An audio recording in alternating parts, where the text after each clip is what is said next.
बिस्मिल्लाहिर्रहमानिर्रहीम। सुभान दवाखाना की तरफ से तमाम नाज़रीन को अस्सलाम वालेकुम वरहमतुल्लाहि वबरकातुहू। नाज़रीन, आज मैं आपको बताऊंगा कि उज़्व ख़ास को कैसे बड़ा, लंबा और मोटा किया जाए और इसमें कैसे सख्ती पैदा की जाए। उसके लिए मैंने दो चीज़ों का इंतखाब किया है। एक मेरे पास जैतून का तेल है, आप किसी भी कंपनी का ले सकते हैं, और दूसरा मेरे पास सांडे का तेल है। तो नाज़रीन, मैं आपको बताऊंगा कि जैतून का तेल कैसे मैं इस्तेमाल करके इसको जैतून का तेल कैसे इस्तेमाल करके इसको बड़ा किया जा सकता है। उसका तरीका ये है, आप जैतून का तेल ले लें, ठीक है। आपने क्या करना है, ये उज़्व ख़ास के ऊपर सारा लगा देना है। इसके ऊपर सारा लगा के आपने क्या करना है, एक हाथ से आपने ये ऊपर वाली जो ढीली स्किन होती है ना उज़्व ख़ास की, एक हाथ से आपने यहाँ पे टाइट करके इधर ही पकड़ के रखना है, और दूसरे हाथ के साथ आपने क्या करना है, इसको आगे की तरफ, खून को आगे की तरफ लेके आना है और बिल्कुल टोपी करीब ला के छोड़ देना है। ये आपने एक स्ट्रोक 5 से 7 सेकंड में आपने पूरा करना है और यहाँ टोपी पे ला के छोड़ देना है। इसी तरीके से फिर दोबारा लेके आए इसको, खून को आगे की तरफ बिल्कुल मजबूती के साथ इसको आगे की तरफ लेके आएँ और टोपी के करीब ला के छोड़ दें। इसके साथ क्या होगा नाजरीन कि एक तो इसकी मोटाई में इजाफा हो जाएगा, इसकी नसें खुल जाएंगी, इसके रगें खुल जाएंगी, इसमें खून अच्छे तरीके से गर्दिश करना शुरू करेगा। दूसरा ये है कि इसकी लंबाई में इजाफा होता जाएगा। आप गारंटी से जो ना इसको पहले मेजरमेंट कर लें। मैं गारंटी से कहता हूँ कि आप जो है मेजरमेंट करने के बाद 1 महीना इस्तेमाल करें, 1 महीने के बाद कम से कम 1.5 से पौने 2 इंच इसकी लंबाई में इजाफा हो चुका होगा। ठीक है नाज़रीन, ये बहुत ही बेहतरीन और बहुत ही सस्ता और आसान तरीका है। इसी तरीके से आगे इसको लेके आए, 5 से 7 सेकंड का एक स्ट्रोक लगाना है और आपने कम अज़ कम एक दिन में 25 से 30 स्ट्रोक लगाने हैं।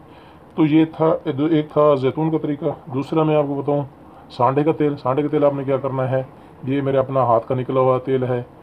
सांडे का तेल मैंने अपने हाथ से निकाला है। तो इसका क्या करना है, आपने जब 2 ड्रॉप जो ना, सिर्फ 2 ड्रॉप आपने यहाँ पे, 2 ड्रॉप आपने यहाँ पे डाल के, और इसको आपने क्या करना है, आगे के यहाँ पे इसको अच्छे तरीके से मसाज करना है यहाँ पे, और ये साइड भी मसाज करनी है, अच्छे तरीके से मसाज करनी है, और इस साइड भी मसाज करना है। ये कम से कम 5 से 7 मिनट तक जो है आपने मसाज करना है रोज़ाना।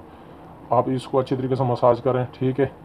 यहाँ पे मसाज करें, ये आपकी नसें सारी खुल जाएंगी और आपकी ब्लड सर्कुलेशन अच्छी हो जाएगी। इसकी वजह से इसकी लंबाई में भी और मोटाई में भी इजाफा होना शुरू हो जाएगा।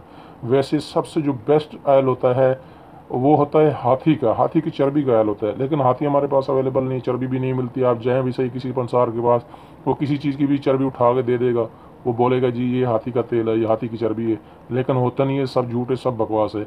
या दूसरे नंबर पे है शेर की चर्बी है, वो भी नहीं मिलती। तीसरे नंबर पे रीछ की चर्बी है, वो भी नहीं मिलती। चौथे नंबर पे ये सांडे का तेल है। और आप अंदाज़ा लगा लें, हाथी की चर्बी जो इतनी ज़बरदस्त है, इतनी ज़बरदस्त है कि आप उसको जो है सिर्फ 1 महीने इस्तेमाल करें, जितनी आपकी रिक्वायरमेंट है आप उसी हिसाब से आप उसको बड़ा कर सकते हैं। ठीक है, हाथी की चर्बी में बहुत ताकत है, उसके अंदर बहुत, वो गर्म भी बहुत ज़्यादा होता है, ताकत है उसके अंदर बहुत ज़्यादा, वो उसके साथ बहुत जल्दी बढ़ता है। और दूसरा ये सांडे का तेल मैं आपको बता दिया, इसका तरीका भी यही है, सिर्फ कमर पे लगाना है, इस साइड पे लगाना है और इस साइड पे लगाना है।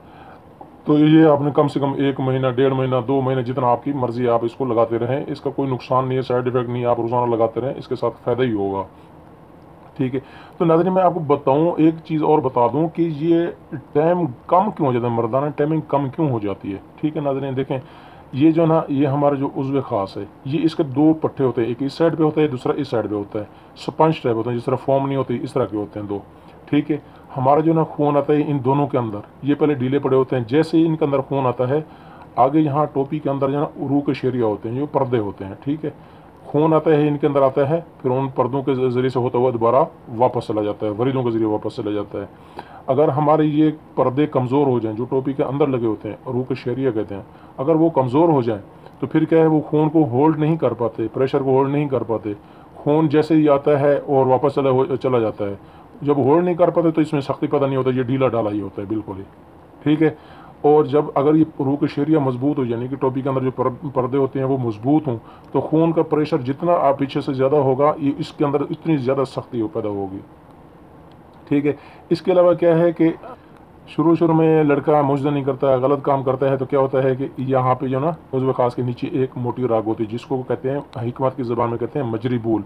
यहाँ पे मोटी एक राग होती है। अभी शुरू शुरू में क्या किया उसने, गलत काम किया, मुश्तनी की या उसने लौंडेबाजी की या गलत काम किया, तो जब ये इसका दखोल करेगा तो इसकी जो नीचे वाली जो रगड़ है, राग है ना, इसके ऊपर रगड़ लगेगी। जब इसके ऊपर रगड़ लगती है तो वो क्या होती है, ऐसा ऐसा फूल कर बाहर आ जाती है। ये ऐसा ऐसा यहाँ से फूल कर मोटी होकर बाहर आ गई। एक दफ़ा किया, दूसरा दफ़ा, जब कंटिन्यू बंदा जब गुनाह करता है या हाथ का इस्तेमाल करता है, तो उसके बाद ये मोटी राग जो ना बहुत ज़्यादा फूल कर बाहर आ जाती है बिल्कुल ही। और इतनी बाहर आ जाती है, फिर क्या होता है कि बंदा जस्ट इसको ऐसे खाली निशान, मतलब है कि खाली जस्ट ऐसे टच करता है और रगड़ इसके ऊपर लगती है, इस राग के ऊपर रगड़ लगती है और बंदा डिस्चार्ज हो जाता है। ठीक है, वो इतनी सेंसिटिव हो चुकी होती है, इतनी हसास हो चुकी होती है कि बंदा जस्ट एक दफ़ा छोटी सी रगड़ लगी और बंदा डिस्चार्ज। तो नाज़रीन, ये होती है असल कमज़ोरी। कहते हैं जी फ़लाँ चीज़ खा लो, फ़लाँ चीज़ का, अभी इसका क्या करोगे जब अब चीज़ें भी खा लो, सख्ती भी हो गई, सारा कुछ हो गया, लेकिन जो हसास हुई कड़ी राग, इसका क्या करोगे। तो नाज़रीन, इसके लिए बहुत सारी चीज़ें, नुस्खे इजाद भी हैं, लेकिन इसके लिए तेल भी हैं, तिला भी मुख्तलिफ़ कंपनियों के मिलते हैं। ठीक है, लेकिन आजकल फ्रॉडिये भी बहुत ज़्यादा हैं, अभी पता नहीं चलता बंदे को कौन असली है कौन नकली है। साहब ने देखा है, मजदूरी जिनको नहीं मिल रही थी उन्होंने भी बोर्ड लगा के, वो हिकमत का बोर्ड लगा के बैठ गए हैं, वो भी हिकमत का बोर्ड लगा के बैठ गए हैं लोगों के जज्बात के साथ खेलने के लिए। तो नाजरीन, ये चीज़ें होती हैं, असल फनामना यही है क़ुव्वत बाह का। ठीक है, एक ये राग जो है सेंसिटिव हो जाती है, और दूसरा ये जो उरूक़ शेरिया होते हैं ये कमज़ोर हो जाते हैं। इनके कमज़ोर होने की वजह से ये ढीला हो जाता है, और इसके कमज़ोर होने की वजह से या इसके मोटा हो जाने की वजह से नफ्स के अंदर क्या होता है, टाइमिंग कम हो जाती है। नफ्स जैसे ही टच करो टाइमिंग ख़त्म और बंदा डिस्चार्ज हो जाता है फ़ौरन। फिर जब ये बहुत ज़्यादा खुली हो जाती है, मजरी बोल इसको कहते हैं, बहुत ज़्यादा जब खुला हो जाता है, फिर क्या है कि जैसे ही बंदा डिस्चार्ज होता है, मनी उसके मुंह से नीचे टपक जाती है, आगे प्रेशर के साथ नहीं जाती। क्यों? ये नाली बहुत खुली हो चुकी होती है, तो ये जस्ट मुँह से निकल कर नीचे ड्रॉप हो जाते हैं, नीचे गिर जाती है, आगे प्रेशर के साथ नहीं जाती। और बार बार मुबाशरत करने से क्या होता है कि वो मनी पतली हो चुकी होती है और वो फिर जल्दी निकल जाती है, फ़ौरन निकल जाती है। बंदा सेंसिटिव हो चुका होता है और वो मनी जल्दी निकल जाती है। तो नाज़रीन, ये 2-3 तरीके थे। एक तो ये टाइमिंग क्यों कम होती है ये मैंने आपको बता दिया। दूसरा ये है कि इसको लंबा करने का, सख्त करने का तरीका क्या है, मैंने जैतून के तेल से भी बता दिया है, और दूसरा मैंने आपको बता दिया है सांडे के तेल से भी। आप कोई सी चीज़ भी यूज़ कर सकते हैं। तो नाज़रीन, ये 2 चीज़ें थी, मैंने आपको बता दी हैं। आप इनको इस्तेमाल करें, इनसे इस्तेफ़ादा हासिल करें, और हमें भी अपनी दुआओं में याद रखें। वैसे इसको बड़ा करने के लिए मैं आपको बताऊँ, आजकल वैसे बहुत सारे इक्विपमेंट आ गए हैं। वैक्यूम पंप आ गए। वैक्यूम पंप क्या करते हैं, यहाँ तक वैक्यूम पंप चढ़ा के, ये जो सामने नज़र आ रहे वैक्यूम पंप, यहाँ तक चढ़ा के, और क्या करते हैं, जस्ट इधर आगे गिलास टैप होता है, ठीक है, और यहाँ तक चढ़ा के, यहाँ पे उसका लगा होता है, एक क्लिप सा लगा होता है, आगे चढ़ा के, और पीछे पंप लगा होता है। ठीक है, उस पंप को प्रेस करके इसके अंदर से हवा निकाल के, उस गिलास के अंदर से हवा निकाल के इस नफ्स को वो अपनी तरफ खींचता है, वैक्यूम पैदा करता है। जब ये अपनी तरफ खींचता है तो इसके अंदर सारा खून आना शुरू हो जाता है, ये बड़ा भी होना शुरू हो जाता है। ये तो वैक्यूम पंप का तरीका था। दूसरा है, राड आ गए आजकल, राड भी, एक्सटेंशन राड कहते हैं उसको।